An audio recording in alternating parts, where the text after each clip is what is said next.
meu querido aluno. Aqui é Bruno Galvão, seu professor de ciências. Seja bem-vindo a mais um Se Liga na Educação de Ciências. O assunto de hoje é estrutura celular. É um assunto voltado para você, aluno do 9º ano do ensino fundamental. E quais são os objetivos desta aula? Permitir que você possa entender a estrutura básica de uma célula, identificar as organelas celulares, bem como compreender as funções dessas organelas que estão presentes nas células. Bom, o que seriam células para começar? As células, então, elas são as menores partes estruturais e funcionais vivas que formam seres vivos. Há dois tipos de células: células procariontes e células eucariontes. Então, as células, muitas vezes o professor gosta de dizer assim, as células são como os tijolinhos ali que formam o nosso corpo. Para nós termos toda essa estrutura, nós precisamos de algo para formar essa estrutura corporal. E nós temos então como base dessa estrutura, como os tijolos dessa estrutura, as células. O que seriam as células procariontes? As células procariontes, elas são representadas por bactérias e cianobactérias. Elas não apresentam um núcleo celular definido. O material genético dela fica disperso no seu interior. Então, os procariotos, representados por bactérias e cianobactérias, eles não têm um envoltório nuclear, não tem uma membrana nuclear para deixar aquele núcleo bem definido. O DNA, que é a parte que significa que você tem ali o seu código genético, o DNA ele guarda seu código genético, ele fica disperso ali no meio do citoplasma de uma célula procarionte. Já a célula eucarionte, ela apresenta uma estrutura mais complexa, com núcleo bem delimitado por uma membrana nuclear. Aqui está uma figura mostrando, comparando uma célula procarionte com uma célula eucarionte. Reparei que eu coloquei uma seta vermelha indicando aonde que está o DNA dessas células, né? Onde que está aí o que seria o núcleo no caso do eucarioto e no procarioto que seria esse DNA disperso. Eu vou fazer aqui um desenho mais básico aqui no flipchart para você entender isso com mais clareza. Então, vou desenhar aqui uma bactéria, isso aqui poderia ser uma bactéria, e eu vou fazer o DNA aqui de outra cor. O DNA da bactéria, ele fica disperso aqui nessa região interna que nós chamamos de citoplasma.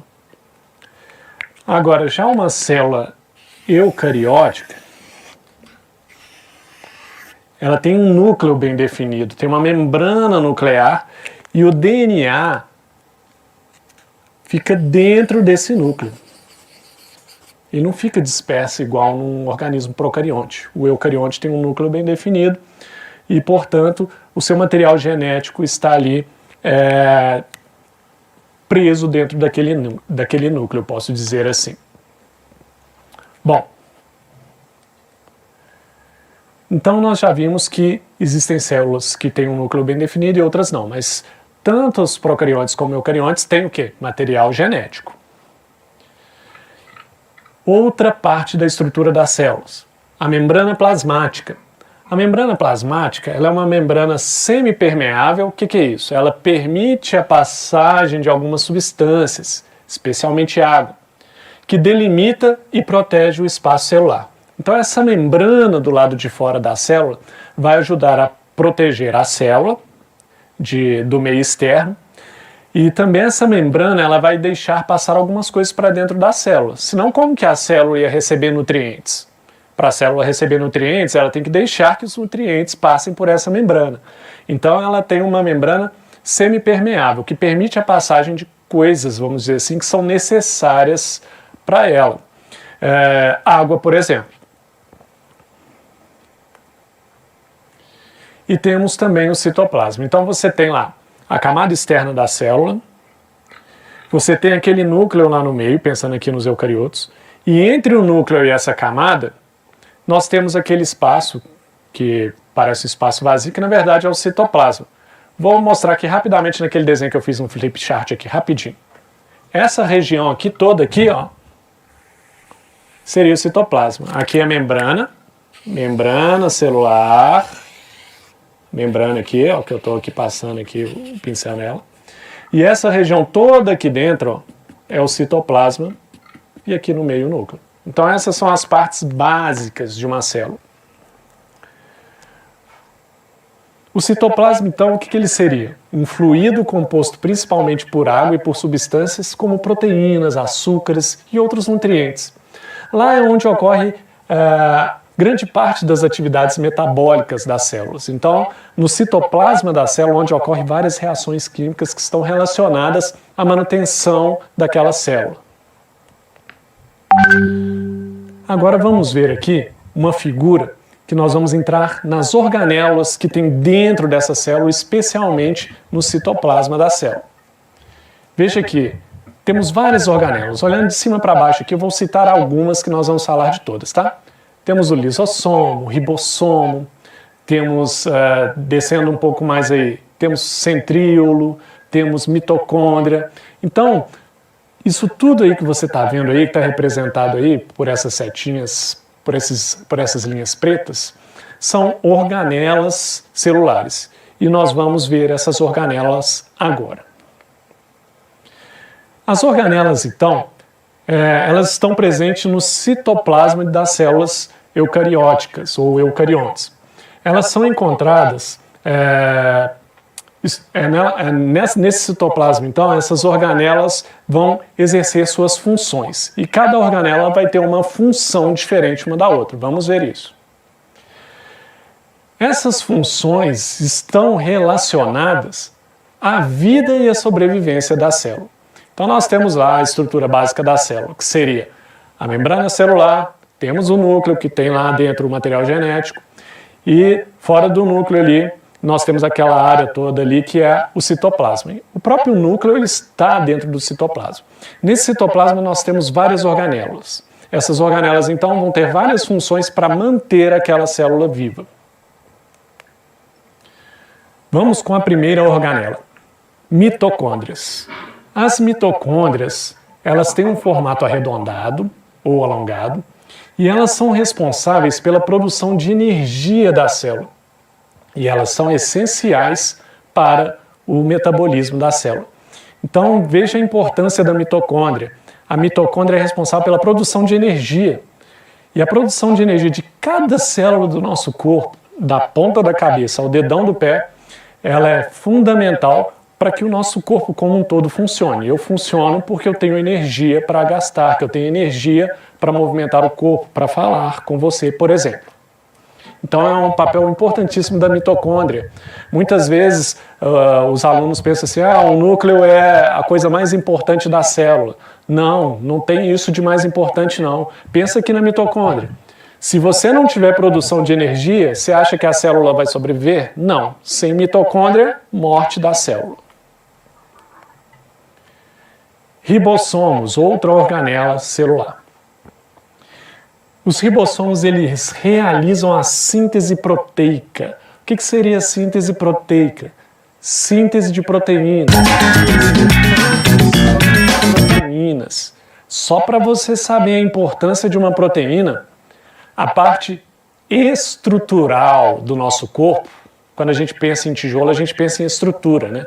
Essa parte aqui que eu posso pegar aqui, essa estrutura que forma o corpo toda, dos ossos, a pele, tudo, depende de proteína. A proteína tem um papel estrutural para o corpo. Então, sem proteína, você nem formaria a estrutura da célula. Só na membrana plasmática, inclusive, nós temos a presença de algumas proteínas que ajudam na entrada e saída de certas substâncias. Então, as proteínas são fundamentais para que a célula possa sobreviver. Ou seja, estou dizendo para você também que sem ribossomo, a célula também morre. Retículo endoplasmático. Então, essa é uma organela membranosa que forma um tipo de rede. Nesse desenho aqui está mostrando já até uma divisão aqui, você vê uma colorida aqui de laranja, outra meio avermelhada, que são um retículo endoplasmático liso e rugoso. Fica próximo o rugoso principalmente, ele fica bem perto do núcleo. Nós vamos ver essa divisão melhor aqui, ó. Veja aí, eu vou colocar aqui como letra A e letra B. Letra A, retículo endoplasmático granular ou rugoso. Esse retículo endoplasmático ele vai possuir ribossomos aderidos nele, por isso que ele chama de rugoso, é como se ele tivesse várias rugas. O granular, ele está cheio de grânulos, esses grânulos são os ribossomos. E por isso que esse retículo está relacionado à síntese de proteínas também. Porque lembra que o ribossomo ele produz proteínas, ele está relacionado à síntese de proteínas, mas ele produz proteínas, ele ajuda na produção de proteínas junto do retículo endoplasmático. Ele é associado ao retículo, por isso eles chamam o retículo endoplasmático granular, responsável por síntese de proteínas. Não preciso repetir como que sem proteína não tem jeito de existir a célula. E B, retículo endoplasmático agranular. Agranular significa sem grânulos, ou seja, ele é liso, ele não tem ribossomos. Esse retículo endoplasmático, ele tem uma função que está relacionada à produção de lipídios. Quando eu penso em lipídios, penso em gorduras. Ah, professor, mas gordura é ruim demais. Nada disso. Gordura é fundamental para o nosso organismo. Precisamos de proteínas, precisamos de açúcares, precisamos de gorduras também. Sem gordura também, não tem célula. Que fique claro que a maior parte da membrana celular, essa membrana em volta da célula, é formada de lipídios. Sem lipídios, sem célula. Complexo golgiense, ou muito comumente chamado de complexo de Golgi. Deixa eu tomar uma aguinha aqui.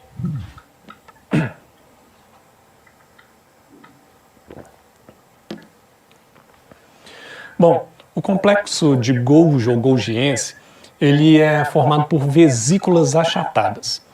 O que ele faz? Ele vai modificar as proteínas e os lipídios que foram originados dos retículos endoplasmáticos. Então, o retículo endoplasmático é como se fosse uma fábrica. O retículo endoplasmático rugoso, ele foi lá e participou na produção de proteínas. Essa proteína, então, ela vai passar para o próximo setor dessa fábrica. Qual que é? O complexo de Golgi. Para quê? Para modificar essa proteína e deixar ela na conformação, que a gente pode pensar em formato, no formato que ela é funcional. E no caso dos lipídios também, produzidos pelo retículo endoplasmático liso, esses lipídios precisam de passar aqui pelo complexo de Golgi, que é o outro setor dessa fábrica, vamos dizer assim, para deixar esse lipídio na conformação correta, dar o acabamento desse lipídio, vamos dizer assim. Ou seja, o complexo de Golgi também é muito importante, não é verdade? Se você não tiver o processamento, se você não tiver um refinamento dessa construção da proteína e do lipídio, eles não vão ser funcionais. Se eles não tiverem função, o que acontece com a célula mais uma vez? A célula morre. Está aqui uma imagem de complexo de Golgi, aqui é interessante. Para você que está olhando para a tela aqui do televisor, à sua esquerda você tem um desenho representativo, são como bolsas achatadas mesmo. E à sua direita aqui na tela, de cinza, a gente tem uma imagem de microscopia eletrônica. Isso é uma imagem real, tá? Ela só fica nessa coloração aí, de tons de cinza, porque o microscópio eletrônico ele não vai mostrar cor também. Ele vai apenas capturar as dobras que tem aí nesse complexo para você conseguir identificar um complexo de Golgi. Bom, não acabou por aí. Além do complexo de Golgi, nós temos também os lisossomos. Os lisossomos, eles realizam a digestão intracelular por meio de enzimas digestivas. Então vamos pensar assim, né? A gente tem que se alimentar e aí lá no estômago a gente tem a digestão desse alimento. Agora, dentro de cada célula do nosso corpo também, tem alguns materiais que chegam lá que também precisam de sofrer digestão. Só que é uma digestão que nós chamamos de digestão intracelular. E é aqui que entram os lisossomos. Aí está representado aí por essa figura aí como se fossem umas bolinhas, e dentro dessas bolinhas aí, vamos dizer assim, você tem aí enzimas digestivas. As enzimas, elas têm um papel muito importante na digestão em geral no nosso corpo, e as enzimas são importantíssimas também para, de uma maneira geral, para acelerar os processos do nosso corpo. Sem enzimas, por exemplo, algumas reações químicas que acontecem no nosso corpo poderia demorar até milhares de anos para acontecer. Ou seja, sem enzimas no nosso corpo, sem vida.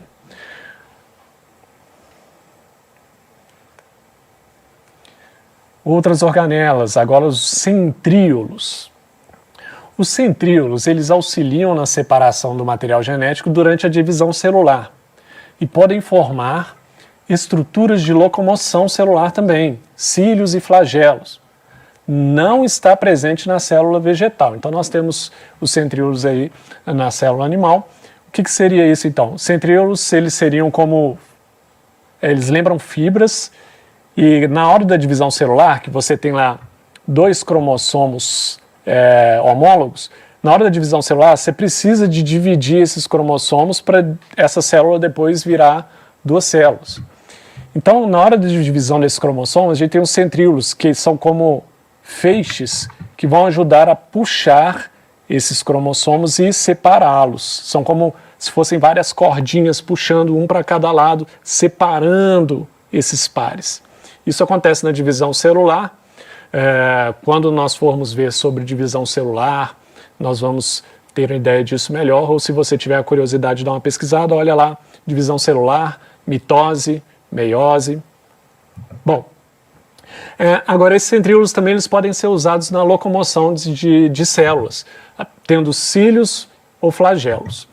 Pensando em cílios, por exemplo, no nosso sistema digestório, nós temos vários cílios que ajudam a movimentar o muco,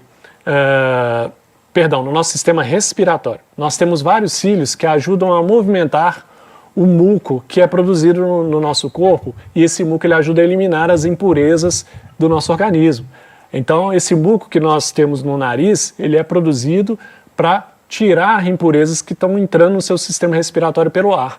E para tirar esses cílios, eles vão batendo assim, vão se locomovendo e empurrando esse muco para cima até você conseguir expelir esse muco. Peroxissomos. Essas organelas celulares realizam a oxidação de substâncias orgânicas. Vou dar um exemplo aqui de peroxissoma aqui, de uma enzima importante. Qual o papel dela? Uma parte do nosso metabolismo produz peróxido de hidrogênio. Peróxido de hidrogênio é o que você conhece como água oxigenada. A água oxigenada é tóxica para a sua célula. Só que o peroxissomo, ele consegue quebrar esse peróxido de hidrogênio, produzindo oxigênio e água. E oxigênio e água é ótimo para o nosso corpo. Cloroplastos. Agora nós temos aqui uma organela exclusiva de células vegetais, está relacionada ao processo de fotossíntese. Vacúolo. Essa aqui também é exclusiva de células vegetais, está relacionada com o armazenamento de substâncias e o controle de entrada e saída de água na célula vegetal. E finalmente o núcleo. O núcleo eu vou falar rapidamente, porque nós vamos ter a próxima aula para falar só sobre o núcleo. O núcleo ele basicamente está localizado no centro da célula e ele acomoda o material genético. Eu não vou entrar em detalhes mais do que isso sobre o núcleo. Vamos falar bem detalhado do núcleo na próxima aula aí. Bastante interessante o assunto. E esses foram os pontos principais. Nós falamos do que é uma célula, né? Falamos que existem organismos procariontes e eucariontes. A célula procarionte não tem núcleo definido, eucarionte tem núcleo bem definido. Falamos de todas as organelas celulares e detalhe aqui para os cloroplastos e vacúolos que estão presentes só nos vegetais. Aqui algumas referências bibliográficas, caso você queira aí destrinchar um pouco mais sobre o assunto, ver alguns detalhes. No mais é isso que eu queria falar com você, aluno. Desejo a você bons estudos.